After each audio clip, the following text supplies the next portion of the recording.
Makanya Rasulullah itu dengan adanya Nabi itu kita mendapatkan keberuntungan yang banyak. Umur kita tidak panjang-panjang sebagaimana umat sebelum Rasulullah. Tapi walaupun umur kita tidak panjang, tetapi kita diberikan oleh Allah berbagai macam amal yang dilipat gandakan oleh Allah supaya kita mampu untuk beramal sebagaimana umat sebelum Rasulullah. Kalau umur kita sampai panjang-panjang malah kita kadang-kadang bingung kan betapa beratnya kita harus menjalani kehidupan kalau sampai 400-500 tahun. Bagaimana kalau ada yang ditakdirkan sakit, kan begitu berat. Makanya umatnya Rasulullah ini mendapatkan keuntungan. Makanya dengan adanya Rasulullah kita tidak mendapatkan adab yang menyeluruh. Karena adab itu kan ada dua. Ada adab istiqsal, ada adab ghairu istiqsal. Ada adab yang langsung mengangkat satu kaum, habis tidak disisakan oleh Allah. Itu namanya istiqsal. Istiqsal itu dicabut sampai akar-akarnya. Kalau dalam bahasa tanaman, kalau dicabut seret itu namanya istiqsal. Nah, adab dulu sebelum adanya Rasulullah itu istiqsal.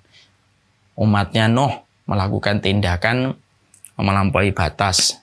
Umatnya Lot melampaui tindakan batas. Diambil sut semuanya. Habis bagi mereka yang tidak beriman dan tidak disisakan. Kalau setelah adanya Rasulullah, karena diutusnya Nabi itu rahmatan lil alamin. Arti rahmatan lil alamin itu luas. Salah satu rahmatan lil alamin itu apa? Allah tidak lagi menimpakan adab yang menyeluruh. Kecuali Allah kemudian sisakan sebagian untuk menjadi pelajaran.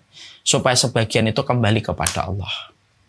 Ya kan? Makanya adab yang kemudian berlaku, musibah alam yang berlaku hari ini, sifatnya itu tidak mematikan seluruh manusia. Tapi sifatnya itu adalah, ya dimatikan separuh, disisakan separuh. Dan itu bisa menjadi peringatan bagi mereka yang masih sebagian itu dihidupkan. Itu salah satu di antara keistimewaan Nabi.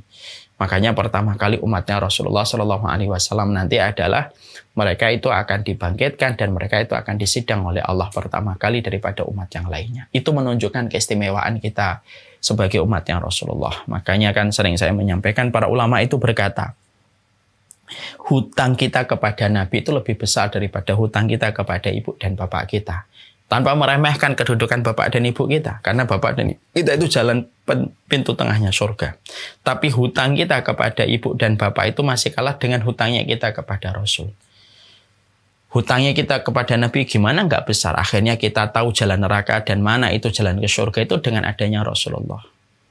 Akhirnya kemudian kita nanti bisa mendapatkan syafaatnya Rasulullah kalau kita melakukan perbuatan-perbuatan yang bisa menjadi syarat untuk mendapatkan syafaatnya Rasulullah. Itulah Rasulullah. Dan tidak ada yang lebih bisa mengalahkan dari selamatnya manusia dari pinggir neraka menuju kepada surga, kecuali itu yang paling besar. Makanya hutang kepada Rasulullah itu hutang yang paling besar. Karena beliau telah berkorban dengan seluruh apa yang beliau miliki untuk memberikan ajaran langit yang Allah ridhoi dalam kehidupan umat manusia.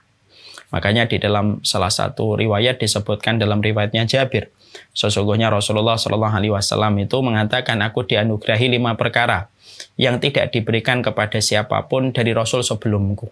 Yang pertama, aku diberikan pertolongan dengan takutnya musuh mendekatku dari jarak sebulan perjalanan. Artinya musuh-musuhnya Islam itu pada zaman Rasulullah itu mereka ketakutan dengan para sahabat Nabi.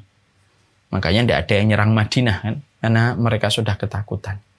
Yang kedua, yaitu adalah dijadikan bumi bagiku sebagai tempat sholat dan bersuci. Artinya tanah dipakai untuk bertayamum, untuk menggantikan wudhu.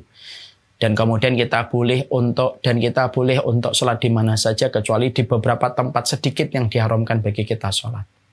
Dan ini tidak pernah diberikan kepada umat sebelum Rasulullah SAW. Kemudian dijadikan harta rampasan perang itu halal bagi Rasulullah SAW. Ya, dijadikan harta rampasan itu halal bagi umatnya Rasulullah, yang mana tidak pernah dihalalkan bagi nabi-nabi sebelum Rasulullah dan umatnya. Dan kita tahu ya, harta dari rampasan perang itu merupakan harta yang paling bersih. Tidak ada syubhatnya, tidak ada haramnya. Kemudian yang keempat, diberikan kekuasaan, artinya memberikan syafaat dengan izin Allah. Artinya bahwasanya syafaatnya Nabi merupakan syafaat yang paling besar. Masya Allah kan. Jadi ada harapan kan kalau kita masih bisa membayangkan syafaatnya Rasul. Belum lagi ada syafaat selain Rasulullah. Ada syafaat khasa, ada syafaat amah, ada syafaat umum, ada syafaat khusus. Syafaat umum itu ya dari sujud, dari Quran, dari puasa, dari teman yang solih, dari anak yang solih. maka itu bisa menarik manusia menuju kepada surganya Allah. Masih ada lagi syafaat khasah, syafaat khusus yang dimiliki oleh Rasulullah SAW. Dan itu menunjukkan betapa beruntungnya menjadi umatnya Rasulullah SAW.